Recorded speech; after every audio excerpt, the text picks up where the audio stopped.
You know, it's funny that they call it Taipei Story because Lung is definitely more Type B. Oh, Yes. As warm a reaction as that deserved. That didn't land. I think you need to explain to me what type B is. It's not important. I'm Wilson Lai. I'm Wilson Lai. I'm Benjamin Yap. I'm Eli Sands. You're listening to Deep Cut.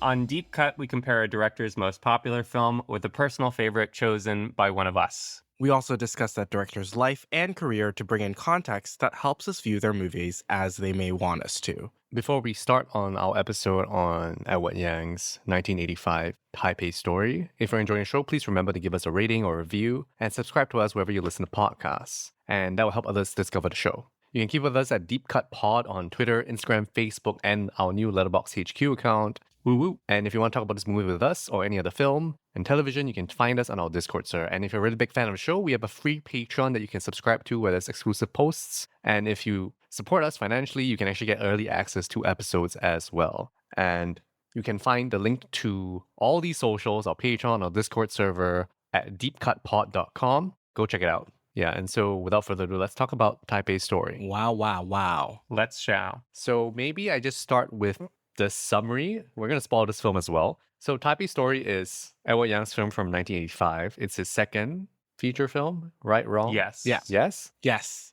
If you don't count the TV episode, it is the second feature film. Okay, yeah. So his second feature film. Feature-length TV episode. So I'll just give a quick summary. So Taipei Story is about this couple, Leong and Chin, who are not married. They're girlfriend and boyfriend. And Leong has just come home from the United States and they're kind of living together. And she is going through some career trouble. And Leong is going through some money trouble because he's helping his girlfriend's father with his financial issues. And so they're both separately on their own path of struggling, as well as having their own kind of separate relationships that are not quite going on, but are stuff that they're keeping in their orbits, like possible lovers and ex-lovers. So that's kind of a summary of Taipei Story. But it really goes into a lot of thematic territory and talks about and touches on a lot of salient themes from contemporary Taiwan from the 1980s.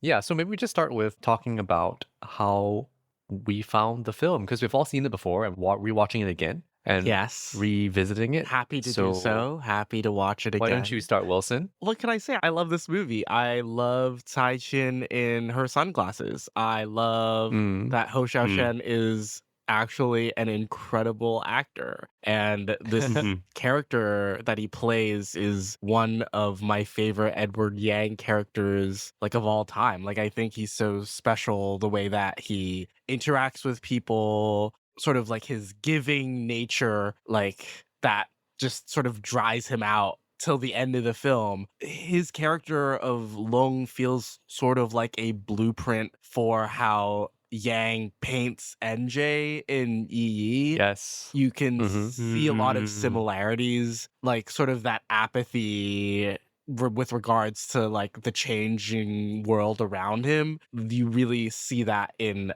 NJ. But Wu Nianzhen is also in this film playing a really interesting character as well.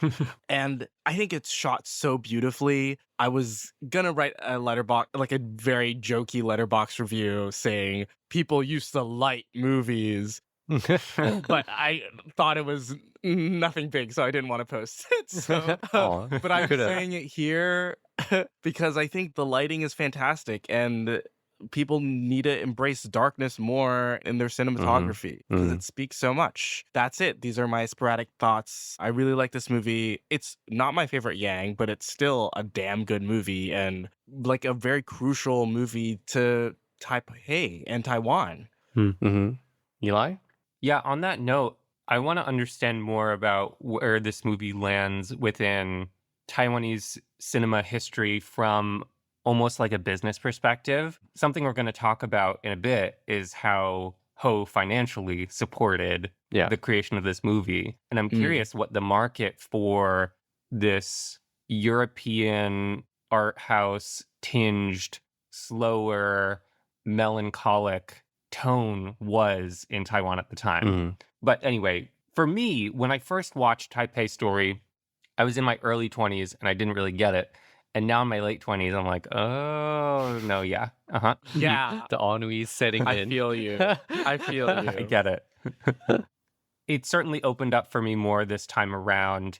And a couple of big things that went through my head. One was I found myself thinking of the various iterations of A Star is Born, Okay. in which the female character needs to grow into the more modern way of being nationally, and the male character is sort of stuck in the past way of being. That's really fascinating comparison that you have. I like that. I'm also thinking about Young's digressions, or maybe not digressions, but ancillary details that Mhm. he'll show, things that Mhm. happen just off screen that he'll then cut to and show you, or montages of young baseball players playing while Right. Ho is talking to his former coach, and the little bits of poetry that add so much tactile texture and detail and make it feel very moldy and sad. Mm. Very Tony movie, very interesting relationship dynamic at the core of it. So many empty spaces I'm thinking about a lot, and I love this movie a lot more than I did when I first saw it. Glad to hear it. I think it's actually a very vibes movie. Even Yeah. though, yes, there's a plot, but like it's pretty like vibe forward about painting this picture of melancholy and ennui. And I think there's a lot of comparison with Michelangelo Antonioni. And I'm not a big Totally. fan of Antonioni myself. Same. I'm not a big Fantonioni. Hey, Stan Tonioni. I think because this kind of Antonioni-esque stylistic choices are operating in this Asian context that I understand and I have like almost imagined nostalgia for, that it makes more sense to me because I'm not Italian, so I Yeah. don't understand what Italians are sad about. But I know what Asian people are sad about from the 80s, Yeah. even though I was not alive in the 80s. But I get it, you know, like through literally your genes and also through seeing what your parents go through, seeing what your extended family goes through. You just kind of get it. You can see it on their faces. So you can kind of see it on the faces of the characters here as well. So I find it very fascinating that even though it is this kind of dour, slow, kind of languid movie, it still is able to hold my attention with the vibes and the themes that it's throwing at you. Agreed. Yeah, and I agree with you. It's a very freaking beautiful movie. And the lighting is just fantastic. Like the fact that things look really real, but also very stylized. And we talked about it about activating the frame. Let's talk about that too. Let's And- activate that frame, baby. Let's turn on some lights. You said to me a few months ago, we were planning to do this Edward Yang series. You were like, oh, I think Taipei Story and Terrorizers have soured for me. Can you? I don't did I say sour. So I think it's like the last time I saw both of them in the theater, which probably was in university. I wasn't feeling them, but I think I had seen them before going to university at West End. So I was like, oh, I don't know why they're not hitting for me anymore. But maybe it's because I was in America at the time and my context had changed and now I'm back and my context has changed again. And maybe now the surroundings kind of make more sense to me. And I think personally speaking, Leung's journey is interestingly familiar to me. As a person living, Yes. as a person working in a family business, doing like this family business stuff, which I'm like understanding, and also somewhat of the aimlessness and like being interested in things that don't make money, like that kind of makes sense to me almost. So I kind of feel it a little bit more from Leung's perspective, even though it's not 1-to-1, but like the kind of character that he is, I understand in the mirror a little bit more. So that has been kind of fascinating. Like, is it my favorite Yang? No, but I think it really carries itself very well in being able to tell not necessarily a story, but like a sense of place, which I think is what Yang does really well. Tell a story about a place. Yeah, and it's like kind of the cliche, which is like Taipei is a character, right? And I think that's the kind of film it is. It's like Taipei is a character, and these people are in the city of Taipei to help you understand Taipei and what's going on with the people in there, as like a almost like a generalization using these small characters.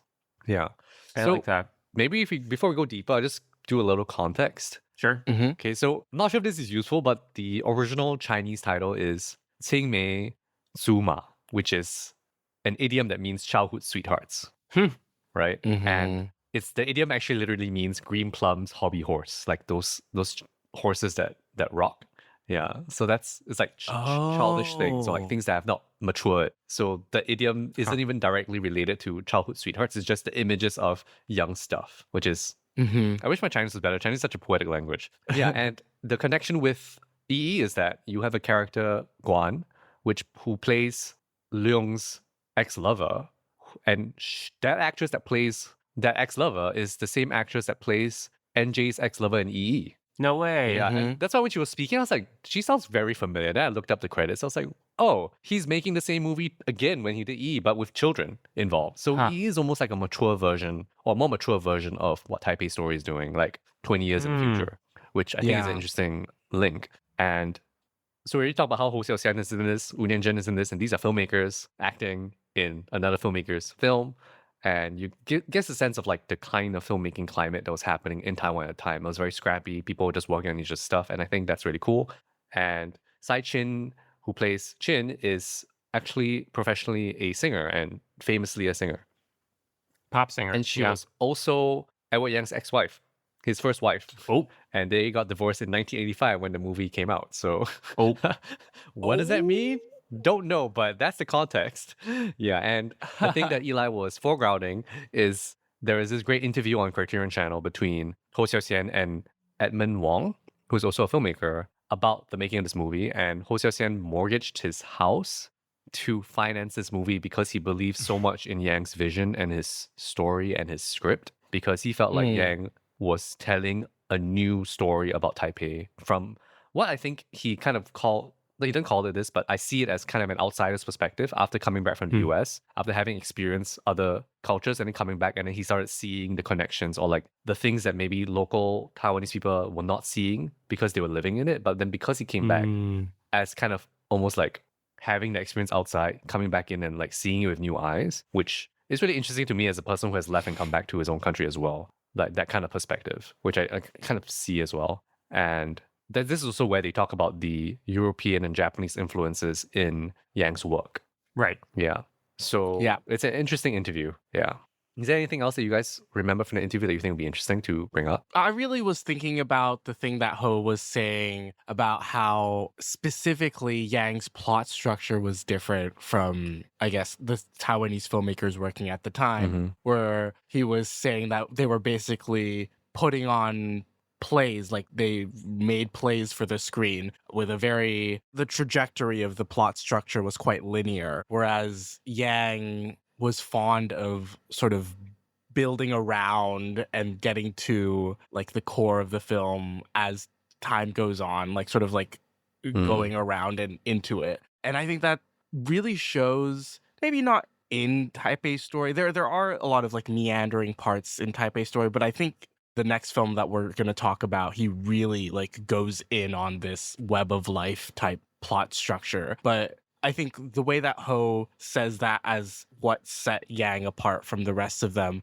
was fascinating. And he was saying that this film, Taipei Story, was the core of it was about how the new generation was veering away from the old generation, or like the difference between the new era and the old era of Taipei. And it is also interesting to see because Yang sort of represents this new era, but Ho in a way represents this old era. And Yang is Western educated, but also from China. Like his family's from China. Like they immigrated to Taipei. Whereas I think Ho's family has been in Taiwan a little longer. I might be speaking out of my ass, but like there's also yeah, I think his family has been Taiwanese for a little longer, maybe. But it's very interesting to think about these two filmmakers who were working together, but also working on new ground in Taiwanese cinema, like very different ground in Taiwanese cinema. Yeah. I think the way that Ho talks about Yang is so exalting. Like it's like he's saying that Yang changed the entire game for Taiwanese cinema. Like he brought this whole new idea and perspective and like changed the way they all thought about Taiwan cinema. I don't know whether that's just Ho being humble because he has made films before Yang has made films. And I have not seen those films. I wonder whether there's a change in the way that Ho started thinking about his own films after he started working with Yang when Yang came back. Yeah, maybe. It sounds in the interview like Ho is making more commercial work Mm. before this point in the mid 80s. Like it showed a couple of posters Yeah. from his earlier stuff and it looked like Yeah, rom-coms. stuff from like the early 80s that I've not seen them, but they look like classic whole type stories, like the kind of more rural and the kind of more art housey looking, but I've not seen them, so I can't confirm yet. Yeah. So, I mean, you were talking about narrative, Wilson, so maybe let's just talk about the narrative first and like how this is structured. Because yes, it's not really a web of life, but it as a parallel narrative, it goes in so many different directions that I find is interesting. That reverence and sense of loss with which Ho speaks about Yang is really interesting to double layer back now during my own viewing experience. Ho is not a filmmaker with whom I connect a ton. We've long sort of talked about doing a series on him, and I really want to like his stuff, but seeing him act in this movie and speak about Yang like that in that interview, knowing that he is now done with making movies because of his health and his memory is very sad. It feels like we're living through the end of the Taiwanese new wave filmmakers. That generation is, it feels like it's done. That's another layer of melancholy to this viewing experience now. So you were talking about narrative stuff, Wilson. So maybe let's start talking about the narrative and like how it's structured and the way that Yang tells a story. Because yes, it's not a web of life, but it is a parallel narrative, which is already more than most films are. Because a lot of films have central characters and a single, maybe a plot.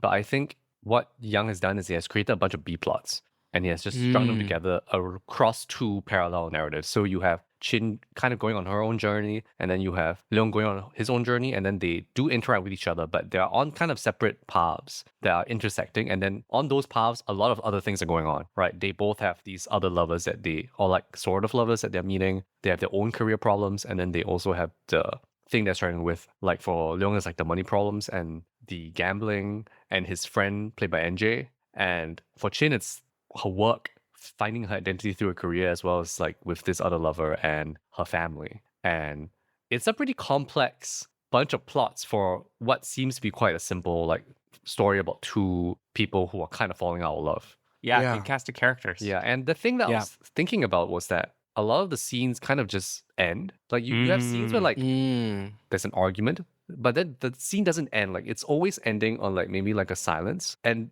a lot of scenes don't resolve, and then you move on, and then you come back and then something else is happening. There's a lot of ellipses, I guess, in that sense. And so that really creates that sense of vibe, because it's just like, here's a snapshot of a moment, but then I'm not really telling you the full story. And then the full story is the collage of all these moments is the sense of the story that you're gonna get, right? A lot of the arguments between Chin and Leung don't really go anywhere. Only very few of the arguments have one person like storming out maybe, but like a bunch of them just kind of just stop, or like they're commiserating, and then this communication doesn't really work, and then it just stops. And so that's a very fascinating way to write the scenes, but it also creates this open-endedness to a lot of the scenes, so you never really know where the film's going. But there's also a sense of realism to that, right? Like I feel like a lot of films are searching for a neat ending just within scenes. So they like to like close out arguments or close out conversations in a very neat way, but that's not what happens in our real lives. Yeah. Things just kind of drift on. Yeah. You know what's interesting? I was thinking about the ending of this film, and then it reminded me of a more contemporary filmmaker who also likes to like pull the rug from under us for the ending. Ooh. Yeah. Who? Farhadi? Hamaguchi. Oh. I mean, maybe because I'm thinking about evil does not exist, but like I feel like Hamaguchi has that sense too. Yeah, but I think the open-endedness to like how he tells stories as well. Still very different filmmakers in some ways, but I think cut from similar cloths, maybe. But it was just something that was on my mind. This sort of like burst of a violent act that happens at the end of the film. And I'm still trying to like figure out, I guess, the thought process behind that, or why Yang felt like he needed to have that in all the stories that he wants to tell. I'm wondering if you guys have ideas about this kind of like Yang staple. I do. I'm thinking about our conversation on Kiyoshi Kurosawa. I believe it's in the episode on Cure. Check it out. Where we talked about how Kurosawa was processing being in a generation of in-betweenness. Yeah. Where the older generation is more involved with politics and social investment and this belief that there's a common good. The younger generation is more invested in the self and individuality. And this middle generation of like a generation or so post-war is in between and doesn't know which value to turn to. Kurosawa also processes that through violence that happens more regularly throughout the film. But Yang is definitely similarly interested in the outcomes of big social change and generational change. And we see that here in Taipei Story in a very pronounced way. And you also see it in Yi Yi and A Brighter Summer Day, certainly, and Terrorizers. Yep. So if a lot of these scenes end without resolution, with the ellipsis, with the shrug, with the cutaway, without tying things up neatly, so much uncertainty often does lead to violence within these movies as one of the punctuation marks that comes to close out the ellipsis. Like, if there's not stability, here's the outcome. That would be my interpretation. I think this is a few ways of looking at this for me, right? Which is that for me, like when I go to the movies, I'm looking for something that is a little bit maybe larger than life. But I'm not saying that these things that happen in young films are not realistic. I think they do happen. And in fact, the stabbing is based on something that was in the news. Same for A Brighter Summer Day. In a sense, we do kind of look for sensationalism in film a little bit. And even though these are very realistic art house films, but they also can go for sensationalism because that's what I kind of want to see in the cinema, because that's not something I get to see on a daily basis. And the other way to look at it is that, yes, it's a film that's very realistic and about these social issues, these social tensions between generations, between maybe even genders, between classes. But if you were to make a film without the violence erupting, it would be a slow simmer film in which you never get to see it explode. But the explosion is like the not so subtle way of telling you that something's wrong, right? Because if you're subtle, then maybe people might miss the point. But with the violence, it's like, yes, it is so dissonant that something like this can happen in this kind of story, in this kind of climate. So I think it's very punctuative kind of violence. Like, it's like, look what happens kind of feeling, right? Yeah. And even though it feels almost like super dramatic for a film that is so kind of serious and like slow and languid, but I think that punctuation works very well when it's so languid before, where it's like, oh shit, what's happening? You know, like the things under the surface are actually really big feelings, and this is the version of the big feeling, and it's violence. I really like that idea, Ben, and I want to try to read that burst of violence at the end of Taipei Story, because the causal chain of events that leads to Lung's murder is really interesting. Yeah, it's true. Because I was watching it and I knew that Lung died. Like, I know how he dies. Like, that's what stayed in my mind. But I kept on thinking that it was the people that were looking for the dad for his money would be the ones got the loan sharks that got Lung at the end, and not the young guy that was hanging out with Chin. Right. Yeah. It feels very outsized, the violence for what is happening. I don't think Chin showed any interest in this guy. This guy was just interested in her, right? I think they were just hanging out, but they weren't like sleeping together, you know what I mean? As far as I could tell. Unless something was was passed over in a lip scene and we don't see it. So it didn't seem like there was any romantic tension between her and this young kid. So it felt so out of proportion, but it's also because Leung beats this dude up. Yeah. So it is maybe in proportion to that. So, which is also because the young guy's tailing Leung in his motorcycle, which is also because Leung told the kid to stay away from Chin, which is also because the kid was making it unsafe for Chin to leave the karaoke bar, which is also because going back all the way to the top of the unrest of Chin losing her job, which is because of the vast infrastructural change in Taipei, and also because of the failed promise of his athletic career. It goes back all the way to the top. Yep.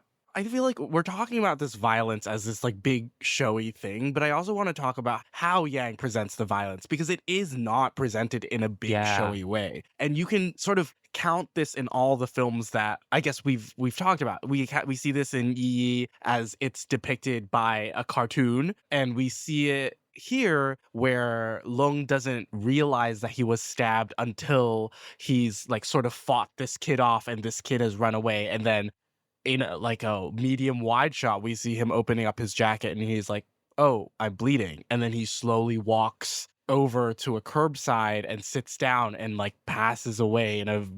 We don't see him pass away. He just passes away as Yeah. another ellipses happens into the next morning.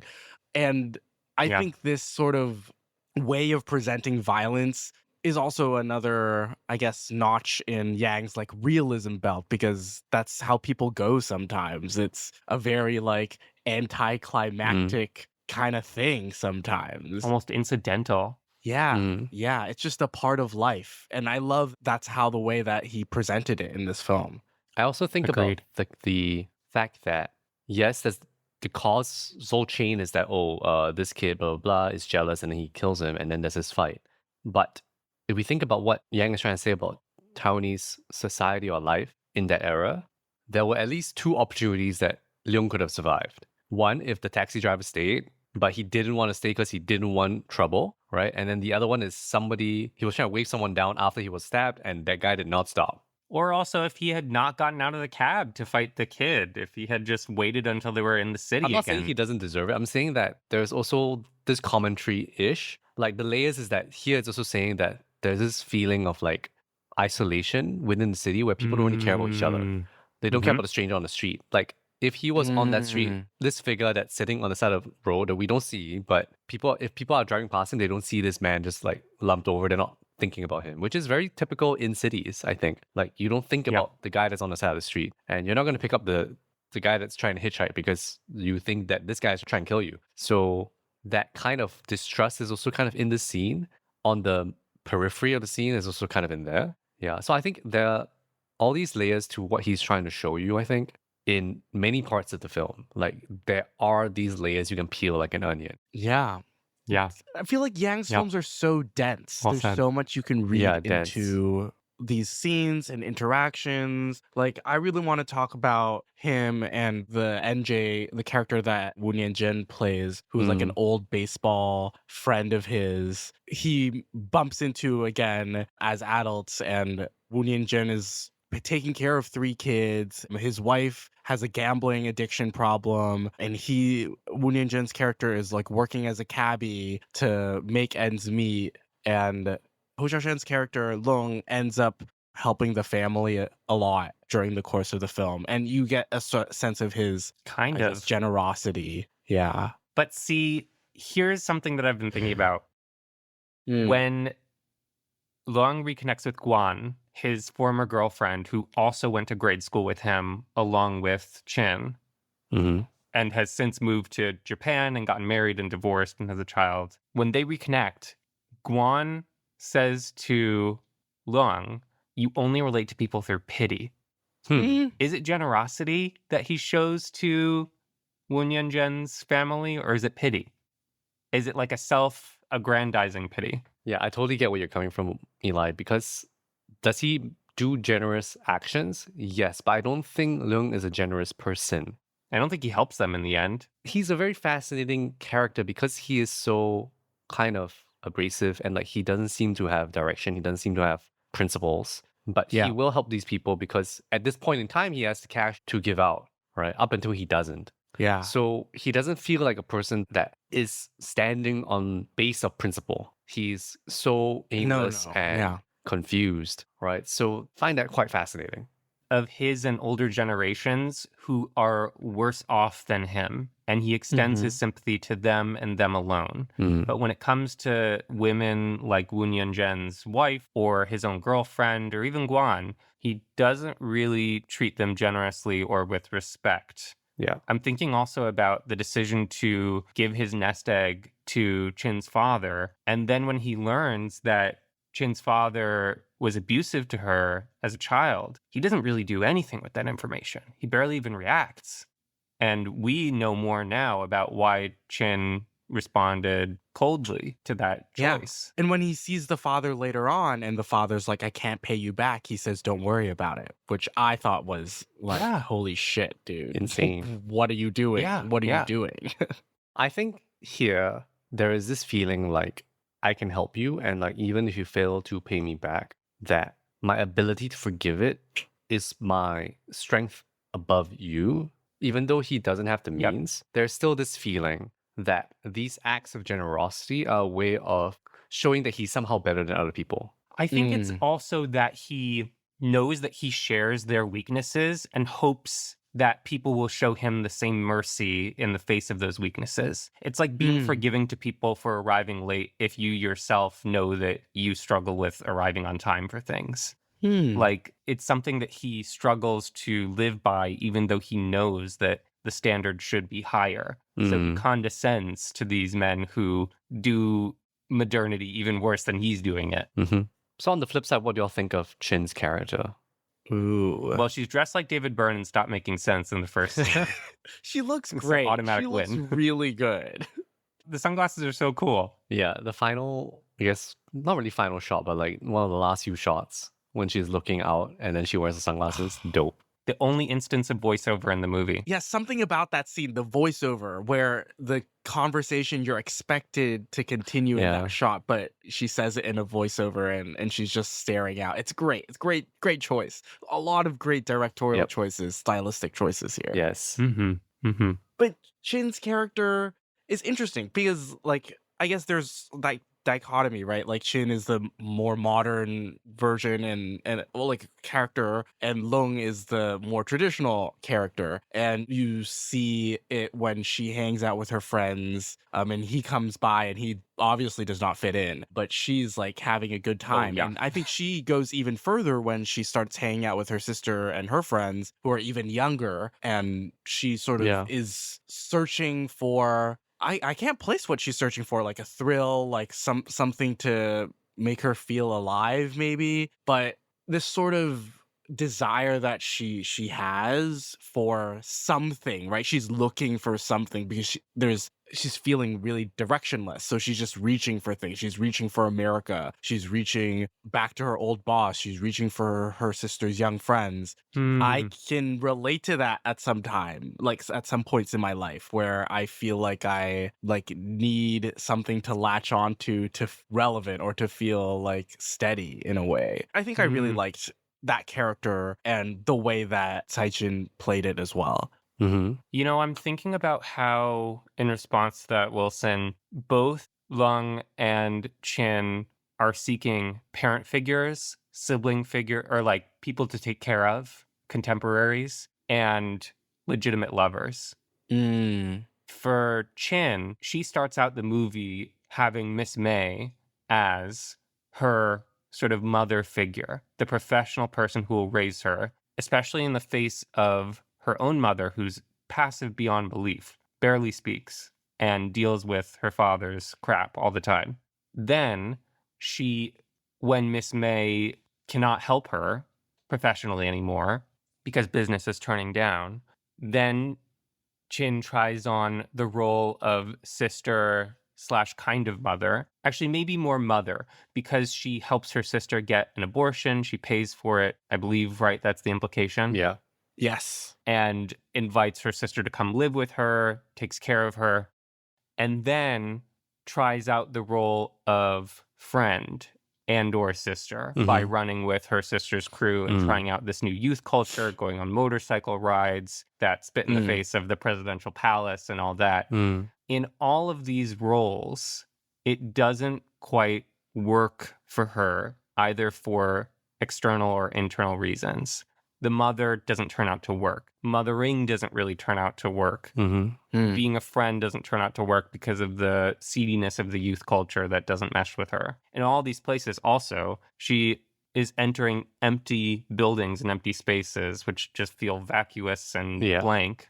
And in the end, she manages to make her own apartment really feel like her space. And the hint of the next chapter is that the computer business is turning up Yeah. in Taiwan. So she gets to reunite with Miss May. But it ends on this question mark of, is she going to step into that future, or is she just exhausted from all the trial and error of different roles for modern womanhood Yeah. in Taiwan? I think that's kind of key for Chin's character, which she is used to kind of show you the changing role of the woman in Taiwanese society in that era. So I was just looking this up, which is like in the 1970s is when women started really entering the workforce and a larger percentage in Taiwan. And so by the 80s, that means that that growth had already kind of grown to a much larger pace than any time before in Taiwan. And so you have Miss May probably being that character of being that first wave of women who are entering the workforce and really paving the way. And so that means that that puts Chin as the second generation of women entering in and then following in the footsteps of women who had kind of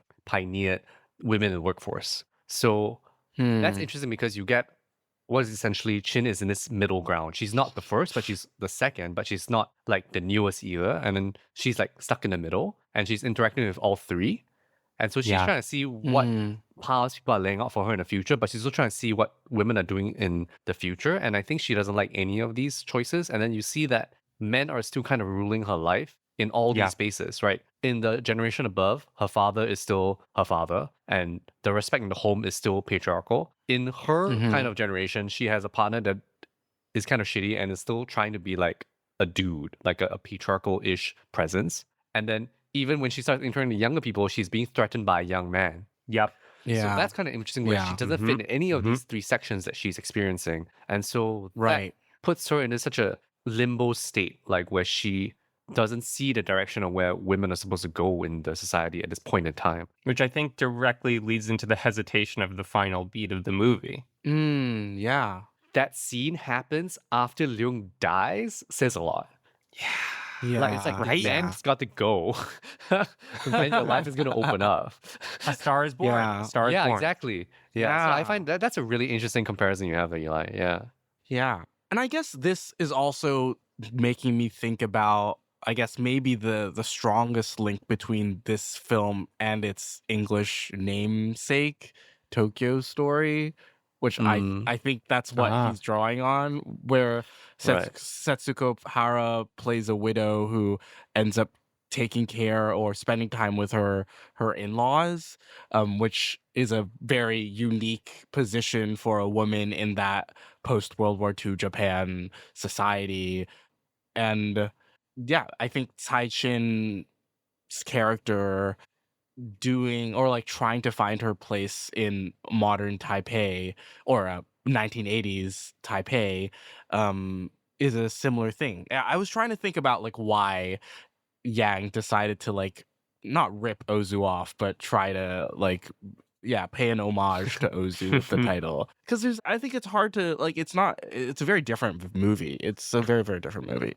I mean, it's a very different movie, but both movies have the same goal, which is to investigate and like kind of scrutinize what's happening and changing in society in that contemporary period. Because Ozu made those films in his time; they are contemporary films, and so Taipei Story is the story of Taipei in 1985, like what's going on and how things are changing in society, how generations are conflicting, which is also what's happening in Tokyo Story, where the problem there is that the kids are not taking out the parents, and that was thought of as the standard idea that you're supposed to take care of your parents, but now.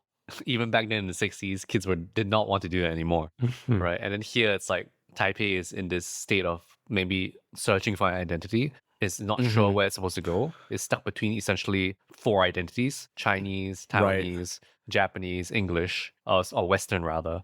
Yeah, so that's really fascinating. And I love the Fujifilm montage because the Fujifilm montage is basically the epitome of that kind of push and pull between all these different corners of what Taiwan is supposed to be represented or supposed to be influenced by, right? You have an English you have the English logo for Fujifilm, you have the Chinese name for Fujifilm, it's a Japanese company, and you're in Taiwan. So it's like kind of like interesting. Like just using that, and it's kind of saying that, oh, this is an interesting thing to look at. Like that image is unusual, even though I think for us it's not super unusual to think about because we're now so hyper globalized. But like then it's like this thing that you're seeing on your street is catering to so many markets at once. Wow. Right. Oh, that's great, Ben. Yeah. So I Dang. mean, now that I talk about shots, let's talk about cinematography again. Like, Yeah. Let's do it. Let's do it. like lighting and like I guess that montage is kind of part of a few shots that are also kind of like Ozu pillow shots in this film, Yeah, yeah, yeah. right? Like kind of just showing you the I city and yeah. I love those moments. There's another one of those, I guess, montage sequences as Long and Chin's father are hanging out, and Chin's father's talking about the olden days. He was like, "Oh, your dad used to live there. He lent me money for something. There used to be not that many cars. And then I think after he Mm, says that, there's a bunch, like there's a set of like 5-ish shots of rooftops that are like cloaked in mm, darkness, but you see as cars pass, like a little bit of light, like reflecting onto those rooftops, those old rooftops. And I thought that was Oh, like yeah, just yeah, a yeah, yeah. beautiful punctuation mark on that scene where you're thinking about a changing city, but also it's deep history, it's deep personal history to mhm. people.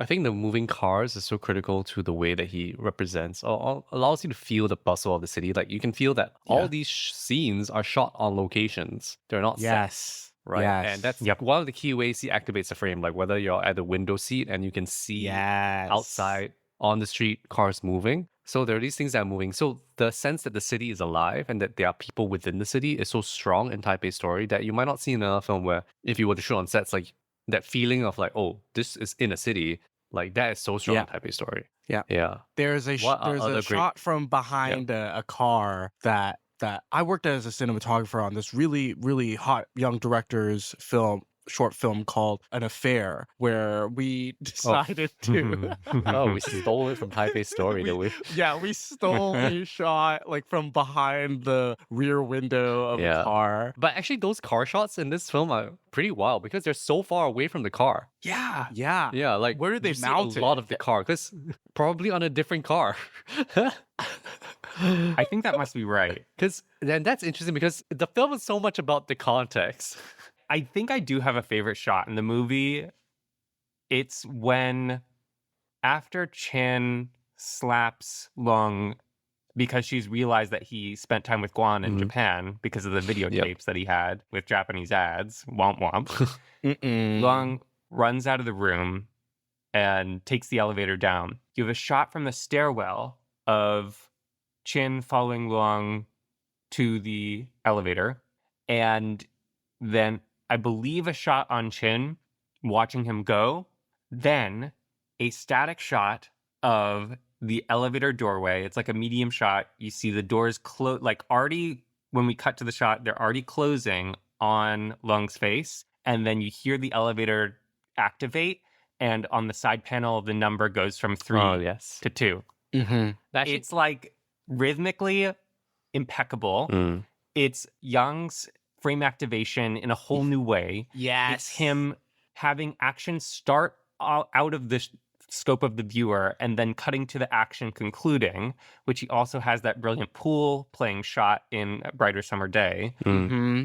It reminded me of that. It's like the guy just knew rhythm and what to show and not to show. If I'm not wrong, the scene you're talking about, Eli, is actually after a different scene because I remember after the slap, it's like he wants to take the elevator, but then she chases him out into the hallway and then he goes down the stairs instead. But I think that's a different time that he walked out, but that he took the elevator when then it closes and there's the number. But so this one, where after the slap, which is just another version of him using the elevator for fun, which is instead of taking an elevator, because it's taking too long and his girlfriend is next to him, he goes down the stairs and then the elevator opens after he's disappeared. It pans down to show him going down the stairs, and then when it pans back up, the elevator opens and Chin is standing next to it. Mm. Yeah. Ah. Oh, Something like that. So it's just like he just keeps using the same element a bunch of times. Yeah. Yeah, I think you're thinking about the last time that he said he leaves the apartment and she asks him to stay the night Oh, and he yes, says yes, yes, no yes. and he's looking at her Mm. as the door closes on him as the elevator's door closes on Right. him, which makes it even more meaningful when that happens. Like it's the last time they see each other. Ah, so great. Oof. And that apartment is designed beautifully for like filmmaking or for making movies.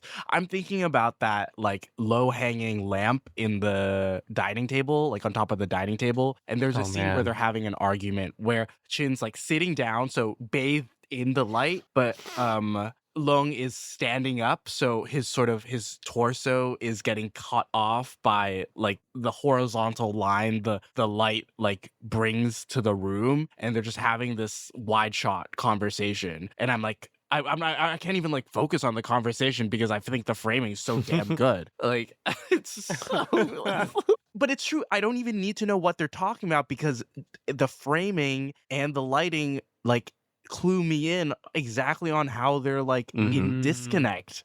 Yep. I'm thinking about the variety or just the mileage that Young gets out of filming that apartment in different ways. In that last conversation, there's silhouettes in front of the window, which of course is also the opening shot, them walking into frame in front of that Yes. balcony window. And also the ways in which they both interact with that space. In the opening, the first line of dialogue is Chin talking about how, oh, we could use this spot here for your TV and for your videotapes and your cassettes and all your technology, thinking about what Lung can do with this space, which is ultimately going to be hers.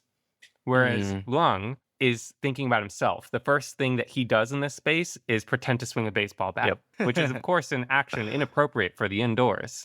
But he's thinking about how he will use this space, and she's thinking about how he will use this space. That's Teeing up that journey. It's really nice to see that the department change over time, actually. Like you see it empty and it's filled up. And I think it changes even probably in some details as it goes on. And there's a sense of time slipping away from you because you don't know how long this movie covers in time.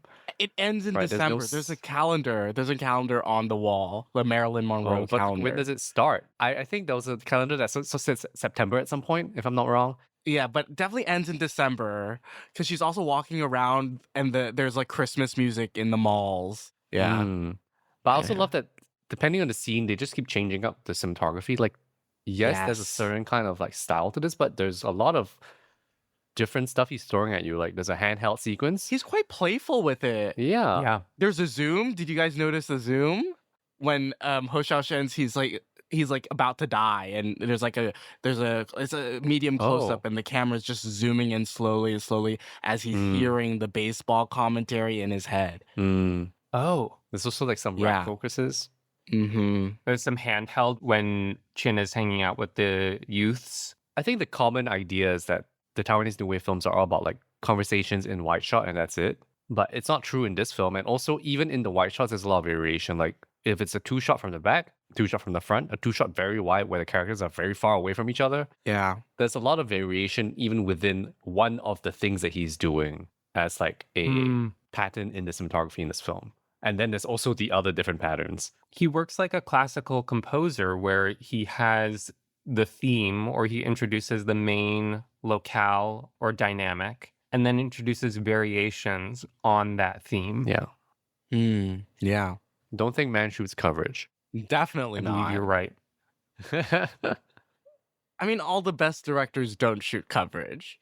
I think this is what we're coming to realize after 3 years of doing the podcast. They are. Yeah, they know how the movie's going to cut. I want to talk about one of my favorite activated frame shots, which is when he's in that conversation with Guan on the swing. And there's a stupid swing shadow on his face. So simple. And I love that the use of shadow to show you things you can't see. And that he's not just in a shot and then like looking at another actor just saying her lines. Like he's looking at a person moving in that swing. And like the sense of space of outside the frame, there's other stuff going on. And so these things feel connected, even though he's cutting it. Remember when we talked about E, he said he hates the cut.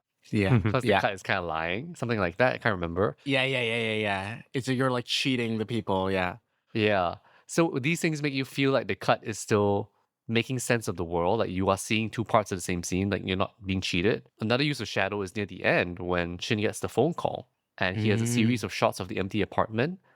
Or rather, empty spaces in the apartment, and then she's in bed, and then she gets a phone call. He decides to cut out into the living room, looking at the open door to the bedroom, and the only thing you see is a little bit of Chin's shadow moving in the bed when she picks up the phone, and then she starts talking, and it's almost like a voiceover scene, but it's not. It's like diegetic sound. So that is just like an interesting kind of zooming out of the world a little bit. Yeah. And also changing up the way he frames that space again. People who are like writing essays about Edward Yang that are listening to this podcast, you better credit us when you're talking about activating the frame because it is our idea. Like I don't see it anywhere else when people talk about Edward Yang. Like we coined that shit. Sorry. I'm laying claim to this idea. I'm gonna search on it on JSTOR every year. Yeah, this is the transcript of the episode on We're JSTOR gonna take it as well. down. Turn it in, we'll find you. That is a memory I Oh my didn't need. Oh my god. What else do you guys want to talk about this film? I think that's pretty much everything for me. I think that thematically, the thing that I like to think about is how this came out in 1985. My mom was 20 years old in 1985. Mm-hmm. I really wonder what my parents would feel watching these films. Yeah. Mm. Or like people in their generation, because they're a little younger than the characters on screen, but not by much. They're like the next set of people going into the workforce. And Singapore is very similar to Taiwan in a lot of ways. Equally also booming in the same period between the 60s to the 2000s, also riding yep. that technology wave. And I think for Singaporeans, like the Yang films really hit because like even though they're set in Taiwan, like thematically they really, really just match the way that Singaporeans were like in that time and the way that we were advancing extremely rapidly in that time. And if anything, Singapore started advancing even faster and accelerated at different accelerated rates. And the change, not just in technology, but the change in the landscapes of Singapore is so different and so Yeah. all encompassing. Like the things just don't stay the same. So like at least in Taiwan, there's still old Taiwan parts in Taiwan. Singapore has very few Right. old Singapore parts. Yeah. So I think for Yang's films, they kind of hold some nostalgia for Singaporean viewers as well because of Yeah. that match and thematic resonance between the two countries. You can definitely say the same for Hong Kong. And Singapore and Hong Kong also places that are stuck in between Eastern and Western influences. Yeah. Yeah. And I think Edward Yang is one of the very few filmmakers that really gets Asian people of that era, like just really understands Yeah. like their concerns, their lives, like this sort of pull and push between East and West. Like there's not a lot of Yeah. Asian filmmakers that investigate that or like just acknowledge that as a thing. And it was such a big part of like the late 80s, 90s, early 2000s. Like Yep. like I feel I'm a fucking direct like consequence of that. True. Like my dad left to study in New Zealand for college. Like that's how he met my mom. Like that's why English is my first language. It's like this is it's like a part of me. It's Yep. crazy. It's crazy. Like but I understand you, Ben, and like that I think that is also why Yang is such an important filmmaker to me personally, but I'm sure to a lot of other Asian folks our age and also older. It just rings so true to us. Yeah. Even today, like those themes from the 80s, even though maybe the setting has changed and like obviously the world has changed, like it still kind of applies to today. That East-West push-pull is still alive now, just maybe morphed a little bit. And so it feels very relevant. So there is that kind of almost genetic nostalgia for like what's going on in the past, but it's still kind of happening today. Yeah. It's really incredible. Yeah, I like we don't deserve Edward Yang, and yeah, I don't know. We're so lucky. We Yes, we so do. lucky. We so lucky. Yes, we do. We're good He boys. created We deserve us. it. Without these movies, we wouldn't understand ourselves. You know, Maybe. this conversation got me wondering again, like, how was it received in the time? I just found an interview with Young where he says, quote, the box office was pretty bad. The key thing was that there were no stars, but a lot of people also didn't understand the intention of the film. They wanted to see another day on the beach, a love story with all these romantic entanglements, end quote. I'm also seeing elsewhere that it only ran in Taipei for 4 days. I don't know if that's true. Taipei short story. But I think it speaks to what you're talking about, that there's a certain prescience that Young had. He says elsewhere in that interview that he feels tied to Taiwan's past and cares about its future deeply. So to be that on the pulse, to have that insider and outsider perspective, and be popular is a really hard line to walk. Yeah. And Yeah. maybe it's only in hindsight that kind of thing can be appreciated. I mean, because Yang really lived that life. He Yeah. understood it by living that life and not being a filmmaker. He was like one of these people. And so Yeah, he was a really just tech making professional. movies about himself. Yeah. So, Right. yeah, I'm just thinking about like, imagine being a cinephile in Taiwan at the time. Yeah. It's just like, Mhm. what's going on in your mind? You're like, whoa, what have I just seen? Mhm. Yeah. You know, and I'm like, I keep thinking about Singapore. I keep thinking, when do we get our moment like that, where somebody makes a film where like this really captures what's happening, like culturally, like is on the pulse. Because I think Yang was just on the pulse, like It's not right gonna on, like he happen. matched the Sorry. heartbeat. Yeah, so I'm like thinking, like even Hong Kong, like who's the one doing that now? Yeah, No one. The wave has happened. It's done. Yeah. It's over. Like there's no you can't do it anymore. Like there's no more boom. The boom has happened. It's like we're post It's boom. We can make movies about post boom, but I don't think but that's then- as exciting. Actually, it reminded me that I was thinking about this in the terms of Young's able to comment on something that's happening across the entire country or city, I guess, and something that's happening to a lot of people at the same time. But because now with the internet and globalization, we live in the culture with many, many niche things that Mm. Yeah. there's just a lot of different kinds of stories and a lot of unique stories that's much more difficult to tell a story that's universally the context makes sense for everybody, because Mm. things have become so much more fragmented, and you can like enjoy your content that no one else enjoys, and there's still a lot of you enjoying that one piece of that story, you know, Right. because of the just sheer amount of stories that can be told and are being told, that you can't really have like a singular voice, like just put it all together somehow. But counterproductively, there's the illusion that everyone has access to every story because it's all connected on the internet and through globalization. We think we have ownership over every corner of the planet, Yeah. and Mm. everyone's culture is everyone's culture. But it's Mm. not the case. Yes. And we still do need very specific niche stories. Yes, we It's do. less and less of a thing, even in Yeah. American cinema. It's also why you need public funding for the arts, so Mhm. that people can have the resources to make those niche stories that are unique to them. Mm-hmm. Just like Mhm. kind of an interesting tangent, because now there's just so many stories to tell and to learn about, but you only have so much time to learn about many things. Hmm. And so a lot of times in these niche spaces, sometimes the audience is the same people in that niche rather than the audience outside of that niche learning about something they don't understand. And so because there's so many pockets and corners, like, yes, you technically have access to everything, but because you have access to everything, you only access a few things that are familiar to you. And then even though you could learn about a lot of people, you end up learning about the people that you already like, because there's just Yep. not enough time in the world. So I think, Yeah. I don't know how we solve that problem, because like obviously division happens because of maybe a inability to understand the diversity that's around us. So solving that problem is very difficult, because it takes a long time to understand one party. So to understand the billions of parties you could get to know in the world is like an impossible task. Yeah.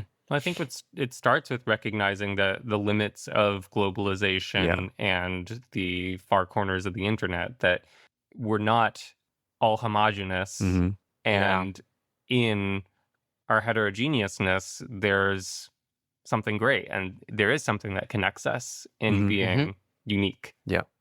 I think Yang knew that. Oh, 100%. I think this is a great way to end the episode. Next week has my favorite Yang sequence of all time, and you're just gonna have to wait to find out. Oh, I know the one. I know the one. Really? Terrorizes is the one that I'm not sure how I'm going to feel about. I remember not liking it before, but I'm ready to give it another shot. Yeah, so I'm curious to know how I feel about it now. Stay tuned for more from us about Edward Yang. I think it's the only Okay, Yang film about artists. Oh, that's true. Ben has changed his mind. I don't know. Is being a secretary not an artist? Okay, it's not true because Mhm. Confusion's about the ad world. I guess that's art. I don't know. Oh, okay. That's not art. That's less art than like being a baseball player. No, I'm kidding. Okay. Just kidding. Please sponsor. Please run ads on our show. Yeah, especially baseball ads. Major league. No. Thank you for listening to this episode of Deep Cut. Please rate and review us because that helps us keep making the show and helps others discover the show as well. And be sure to subscribe to us wherever you listen to podcasts so you know when our next episode drops. And you can keep up with us on Twitter, Instagram, Facebook, Letterboxd at Deep Cut Pod, and join us to talk about movies on our Discord server as well. And we also have a free Patreon you can subscribe to get exclusive posts. And also, I think now we should still be running a poll for choosing the next director we're going to revisit from earlier in the Deep Cut canon. But if you want to support us financially on Patreon as well, we really deeply appreciate it. And you can click the link in the description or go to deepcutpod.com to find our Patreon, Discord, and all these other socials we've just mentioned here. Deep Cut is hosted and produced by us, Wilson Lai, Benjamin Yap, Eli Sands, and our cover art is designed by Justina Yam, and our theme song is composed by the one and only Eli Sands. Aw, shucks. I'm Wilson. I'm Ben. I'm Eli. Take care, and we're looking forward to talking about more movies with you next time. Bye.